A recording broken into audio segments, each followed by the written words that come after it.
Welcome to the next video. So in the last one I talked about reasons why I stayed in China so long. So this one will be quite the contrast, where why did I leave?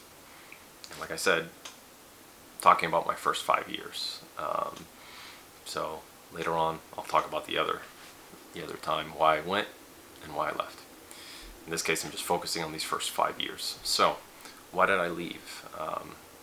Prior video I gave you several reasons why I stayed. So why all of a sudden the change of heart? Well, also a list of reasons, like most things. First off, education was, or ESL, English to speakers of other languages, started to change. And what do I mean by that? Well, in about, I think it was around 2015, schools, during my time there, but especially in 2015, a lot of training centers were going through transitional periods, let's say, and regulation from the local government. So there were some places that were hiring people that weren't qualified, giving visas to people who shouldn't have had them, or giving them the wrong visa and having them teach. So certain training centers, and I forget all the names, there were a lot of crackdowns on that, and branches were closing, and it was kind of a rough time for schools. Not that now isn't, but that's kind of when I started seeing a lot of it. Throughout my time there, I had heard about schools that had closed because of financial difficulties, embezzlement, a variety of things. The less, few and fewer adult students signing up for these year and multi-year long contracts. So it was a tough time. The training center I worked at was navigating it at the time as best as they could, and they were managing to stay afloat, thank goodness, during that time. But we also started to see them branching out and bringing in younger and younger students. When I first got there, I think the youngest student was 16, and that was, I think, the one and only one. Over time, started lowering the age to 14, 12, 10, and so on. And one of the reasons why I decided to work where I worked, and I mean both in China and the employer that I worked at, was that I wanted to teach adults. I did not want to teach kids. I did not want to do any babysitting, sing songs, dance, do all that kind of silly stuff. Just not for me. And I got to do that. However, the employer started bringing in more and more kids, and we grinned and bared it, but a lot of teachers were just not having it. And you had turnover, of course. And I was, in part, that was one of the reasons why I left. Just, I didn't want to teach kids. It was one of the reasons why, when I was considering places to teach after I got my TEFL certificate, a friend had mentioned South Korea. Hey, why don't you come here? You get paid better, and they don't block the aspects of the internet, and don't have the Chinese firewalls, we call it. So food's good. People are, it's a more Western style place. And I said, oh, really? He says, yeah. I said, oh, where can I work? He's like, how much experience do you have? I said, none. He's like, well, you can work at a kid's school for a few years, get experience, and then they'll take you at an adult training center. I said, or I can just go to China. And I did. And, but that had started to change. So that was one of the reasons. Another reason, and it was kind of a freak out moment for me, was, I'm sure if anybody knows Tianjin, I'm sure one of the first things, if you type in Tianjin, you're going to hear about is the Tianjin explosion in the port. I was living there when that happened. I was fortunate enough that I was in the city, so I didn't hear it, didn't see it, but I heard about it. And I knew a teacher who was in our training center near there, whose apartment wasn't far from the port, and his windows were blown in from the blast, and he freaked out and left back to, I believe, the UK. And some other teachers had left as well. They were just in shock that something like that could happen and worried. And you also have to understand at the time a lot of things were covered up, and firefighters had lost their lives trying to put out that fire because what was in those containers was not disclosed. So when they doused with water, it just exacerbated the situation and more people died. So because of a lot of cover-ups, because of a lot of lack of transparency, a lot of people died. And the chemical that was in there, I forgot what it was. They were saying, oh, be careful if it touches your skin. It can, it can be bad for you. I forget if it would burn you or cause cancer or make you ill. So, and that didn't, ease anybody's mind.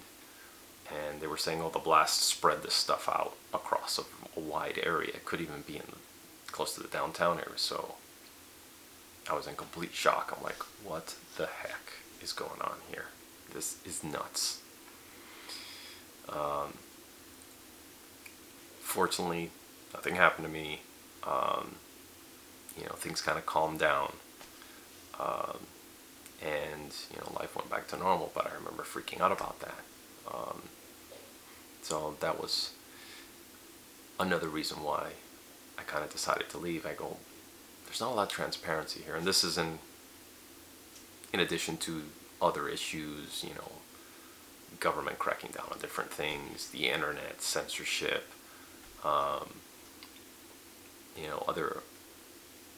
other kind of initiatives by Xi Jinping and other leaders in place that just, didn't like. For example, one that really freaked me out, and this was my last year that I was there, was the PSA cartoon drawing that they had where there's a foreign teacher. His name happens to be David, my name, and he romances a student who happens to work for the government, asks her to give him, he's doing a research paper and she has information in regards to whatever this government project or thing is. Ask her, hey, can you give me some inside information onto this thing, because I'm working on a research paper. And she does it, but then the police, stop her and tell her, hey, he's a spy. So this kind of xenophobic, anti-Western mentality that started to be built up also kind of worried me that maybe we're not welcome here anymore. And they're labeling us also all as spies. So I felt that was very underhanded of them. So it didn't make me feel welcome there anymore. The other thing was just the general frustrations that I have, because even if you acclimate to a place, like I talked earlier in another video about smoking, even if you acclimate to a place and culture and so on, there's always going to be things that bother you in the beginning that are going to bother you throughout.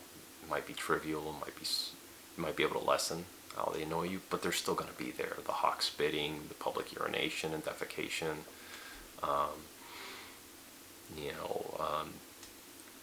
apartments that are maybe a little lackluster or not well insulated to the air, against the air pollution. Like I talked about, the hotels not taking foreigners, taxis, not picking you up because you're a foreigner, trying to price gouge you, shop owners doing that as well. All these little things, add up. What else? Another big reason I left is I had been dating.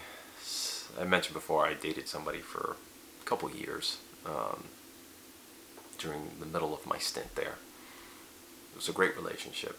I wish her well. I really do. She was a great person, but for reasons I'm not going to get in here, it just didn't work out. And even though I broke it off, it got me depressed for a long time, in part because it was such a good relationship. We got along so well, we were so close. I hadn't felt close to somebody like that in a long, long time. And, when it ended, it just it hurt a lot. And I didn't really date anybody for a while afterwards, and I was depressed on and off. I, did the things I talked about in my loneliness video. Had, went out and took photos, traveled, hung out with friends, had a couple beers, chatted, vented, had hobbies and stuff, but, that still a little bit depressed because of that. And when I finally did start dating again, I believe it was the next person, things were good and they were going great. And for her, fortunately for her, she had a really good opportunity to go abroad and to both learn and to work. It happened as we were getting really close, and I was very happy for her. Wished her well. We still kept in contact for a bit, and even to this day, every so often, hey, how's it going? Oh, good, you. But that also hurt. I felt like I had just opened myself up to someone else who was great, and circumstances in life kind of just led her elsewhere, which, again, I don't begrudge her for it or the circumstances. I think it was a great opportunity. I wished her well. I said, you have to take it. You just have to. And she was out of my life. So, got a little depressed. I think I dated someone else towards the end before I left, and kind of lamented that I was leaving. So, and it was kind of a last minute thing that happened. But yeah, I just kind of, I was noticing it was harder and harder to stay with somebody. Because it seems like circumstances, in one case, circumstances took them from me. In another case, there was just something we just couldn't get past. But everything else was great, and I think the relationships, long-term relationships, were gonna last there.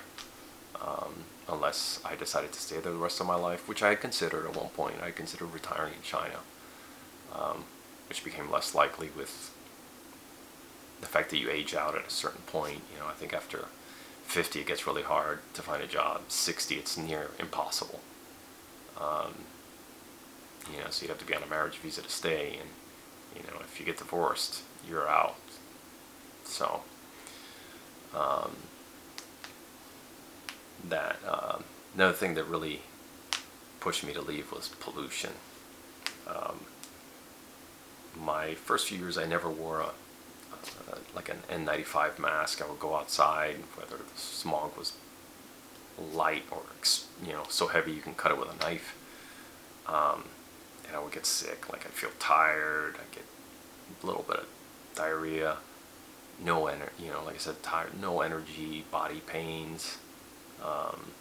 Sometimes a sore throat. That pre-cold flu malaise, and it would just last for a long time.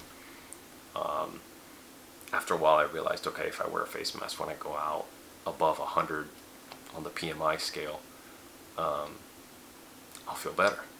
Even though I'll have crease lines across my face of where I was wearing the mask, but at least I won't be sick. I'll be able to exercise in my apartment, not be breathing all that toxic crap. Same thing with tap water. You can't drink the tap water there. It's you can use it to shower, you can use it to wash dishes and stuff, but it is dirty and unsanitary, even in a developed city. So I didn't like that. And looking out and being under gray skies most of the time in the year, it just makes you depressed, so I just wanted to leave. Another big reason I left was in 2013, I believe. I had traveled to Japan for about 9 days, so 3 days in Tokyo, 3 days in Kyoto, 3 days in Osaka, and went on a solo trip, and I loved it. I thought, wow, Japan is cool and high tech, and it's easy to get around, and there's a bunch of sites, and food is amazing, and the temples, and everything, just, I was, and I had traveled to other countries prior to that. I had been to South Korea, which I'll probably talk about in another video. But I just loved it, and Kyoto especially. I love the old feel of Japan, and all the stuff that Kyoto had, a little bit of the old, a little bit of the new, but they tried to maintain that old look. And I remember getting back, and I remember telling my long-term girlfriend at the time, if I could teach somewhere else, it would be there. She wasn't too happy about it, but it was just one of those things I said, and it wasn't the reason we broke up. So certainly when I was coming to the end of my time, my first 5 years, I was like, you know what? Maybe it's time to go to Japan. I've done a lot of stuff in China. I'm not necessarily happy here anymore. The job situation kind of sucks. Might be time. So all of these things kind of led me to fly back home. And I also, side note, but also important, I hadn't visited home at that point. So I left in 2016. I hadn't visited home since 2013. So my schedule, because of the expense and because of the time difference, and accumulating enough vacation to be able to go home for a couple weeks at a time, because it's basically a day flight both ways, so you're losing 2 days. So when I did go home one year, I accumulated enough vacation that I could take about 3 weeks off. And that was in 2013, so I got to see family and friends, do a little local traveling. And, it had already been 3 years since that point. And I figured, I'll go home and visit every 3 years. So I go, you know what? Now's a good time. So went home, saw family and friends. And I remember getting back, and I know my parents have said and other people, that I would just stare at the sky. And I said, it's just because I'm not used to skies as blue, as clear, as cloudy, as air as clean as, what I was going through in China. Mind you, there were days in China where the air was good. I'm not going to lie about that. And later on in my second stint, things were a little better, but by far and large, the air's nasty. You're going to get sick. You're going to have to wear a mask most of the time. You're going to have an air purifier in your apartment to stay healthy. I didn't want that anymore. I wanted to just be able to go out, not wear a mask, not think about stuff. Just, live a normal life and live a healthier life. So all that made me decide to leave. But it was all in preparation to go to Japan. And I remember even my last class, which I purposely asked for an English corner at my job. I talked, because I knew, I missed the students. Even to this day, I still miss several of them. Lost contact with a lot of them, but, it happens. I felt I should address why I'm leaving and do it in a class format, with pictures and explaining every place I've been to in China, what I liked about China, where I've been in China, why I have, what am I going to do next, where am I going to go. So I remember telling him, hey, I'm going to be going to Japan, and because I'd visited there before and so on. I try to keep the negatives down. I didn't want to make anyone feel indirectly shamed because of cultural differences that I experienced or anything else. But and didn't say anything bad about the company, and told them, look, I'm leaving, but it doesn't reflect bad on them. So it was a nice memory. Just having that open discussion with them and having the send off and coming home and just being, wow. So that's why I left the first time. So I'll see you in the next video.